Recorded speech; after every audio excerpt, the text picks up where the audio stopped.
All right, good morning, friends. I'm enjoying my morning coffee and have a nice little bedhead going on. This is wild. There we go. Perfect. Love it. Get a sip of coffee here. Oh, that is nice. That's nice. Good morning. I hope you guys are awesome. I hope you had a restful weekend. It's Monday. That's all right with me. I like Mondays.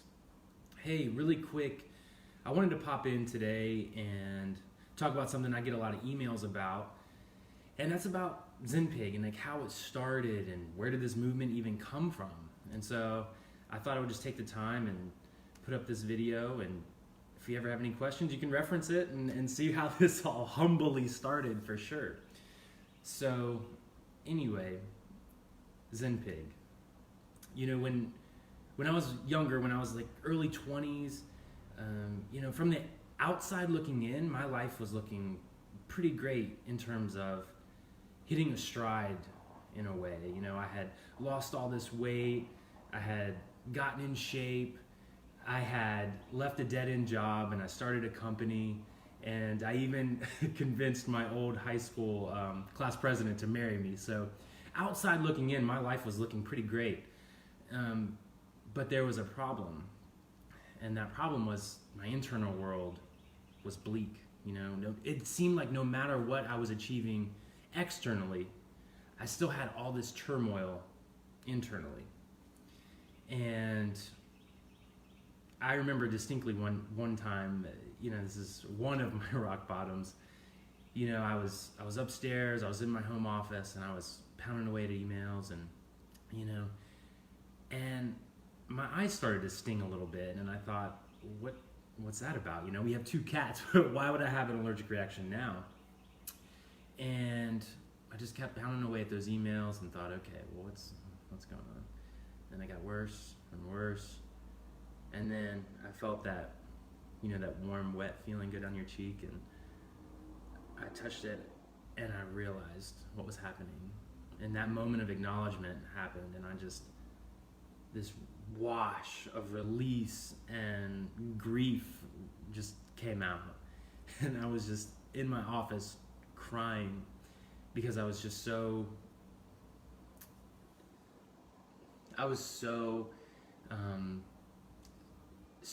malcontent. And I just thought, this is wild, this is not good. And so I kind of cleaned myself up after a while, and was so worried my wife was going to come back home and catch me in that condition. So I was really embarrassed. But I'm so glad that rock bottom hit, because it allowed me to start looking for resources and tools to help my internal world, to help my perspective. And within a week, with those new listening ears and those new seeing eyes, I found this book called You Are Here by Thich Nhat Hanh. I have it over there in my bookshelf. And if you're not familiar with that book, it basically just talks about presence and gratitude and compassion towards others and compassion towards yourself. And with that book, my life changed, because it sparked something in me. It sparked me to begin a meditative journey. It sparked me to exercise my gratitude, to soak up all the materials I could to help bring peace and solidarity to my internal world. And one of the analogies that I like to use is, it's an old analogy. It's kind of like a tiny little man trying to control and tame this massive, powerful elephant. And that's kind of our minds.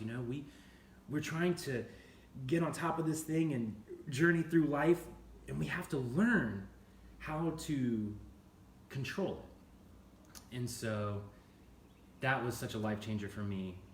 And I worked at it for years. My wife and I were married for a couple years, and I was working on my self-care. And after a while, my wife and I, we always knew we wanted to start a family. And we came to each other and said, okay, let's do this. We're ready to start a family. And I'm so blessed to say that the very next month, we were in our bedroom, had that pregnancy test, and it said, we did it. We were about to have a baby. And we were on top of the world. We were jumping up and down. I even did a Facebook video and posted it online about how excited we were. to bring this child into the world. And I remember being upstairs in our bedroom and so excited. And I was walking downstairs by myself. And as I was going downstairs, this sinking feeling was starting to kind of go in, right? And by the time I was at the bottom of those stairs, I realized that that's a human up there. There's a human coming into this world. And that daddy brain switched on. And the only thing that I could think of was, oh my God. You know, I was 24, 25 before I learned how to tame that elephant a little bit, how to move through the world a little bit more peacefully. And I thought, okay, I've got to help my son or daughter, at the time I didn't know, figure this out way before I did. I could save him or her so much heartbreak. And so, you know how you go through that nesting period, where, you know, you just want to gather all the resources you can before your child gets there. And I remember going into a Barnes & Noble, and I had this objective, like, I'm going to get books that help him or her understand these things and pour into him or her these values. And I remember walking into the Barnes & Noble, and I love the way they smell. I know that's really weird, but I love the way that culmination of books smell. And I walked into the children's book area, and as you know, they just have these gorgeous, massive children's books areas, and they've got toys and, you know, just stacks and rows of books. And I remember standing there and kind of thumbing through the pages, and all these cute characters, highest production value books, you know, and it's just this mecca of children's books. And I got hit in the head with a realization that these companies had turned their back on our children, you see, because they present them with ABCs and 1, 2, 3s, the academic, which is needed, or violent superheroes and saccharine entertainment. And there's this glaring deficit for emotional wellness. We're not teaching our kids, we're not presenting to our children how to tame that elephant, how to journey, how to experience and acknowledge those emotions and hold them. And I got really scared. You know, you're in this is like children's book paradise, but I couldn't find anything that I felt great about in terms of emotional wellness for my future son or daughter. So I went home, and that began my Zen Pig journey. Like, okay, I've got to do this. So I started pounding away at a draft one. And after a while, you know, I had completed Zen Pig draft 1. And I thought, okay, this is it. I've got it. I've got something I can Sorry about that. I got a phone call. I have something I can present to my son, Noble. At that time, I had known that we were having a son. And so I took it to my mastermind group. Now, a mastermind group, if you're not familiar with that, it's nothing extravagant. It's basically just some people getting together and making sure everybody's accountable, and just keeping everybody on track, keeping the perspective right. And so I presented to them, and they said, well, we've got some good news and we've got some bad news. And I said, all right, give it to me. And they said, well, we love Zen Pig. We think it's great. I'm like, wow, thank you so much. That's so cool.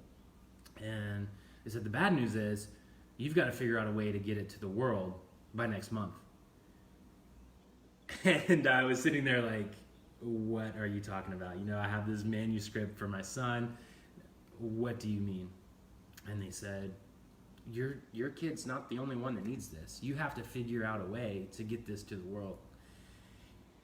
And I was daunted, to say the least. You know, I'm nobody. I have nothing, no experience in publishing, printing, anything like that. You know, the most I'd ever done was maybe print a business card online. So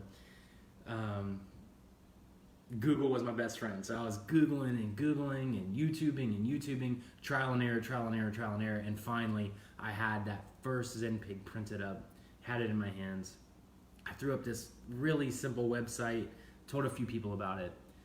And within that first month, Zen Pig was released. It had sold more than 94% of children's books do in their lifetime. and I was blown away. I was just utterly blown away and so grateful to readers, to parents, to caregivers, to teachers, because that means everybody is seeing this deficit for examples and models for their children.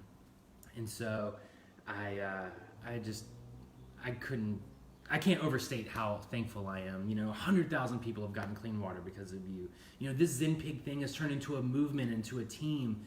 And, I'm so excited because I know what's coming. I know all the resources and tools and activities and access that because of your support, we're able to pour into the market, And so I'm very excited. I'm so grateful. The 5th book comes out in 8 days. That's crazy.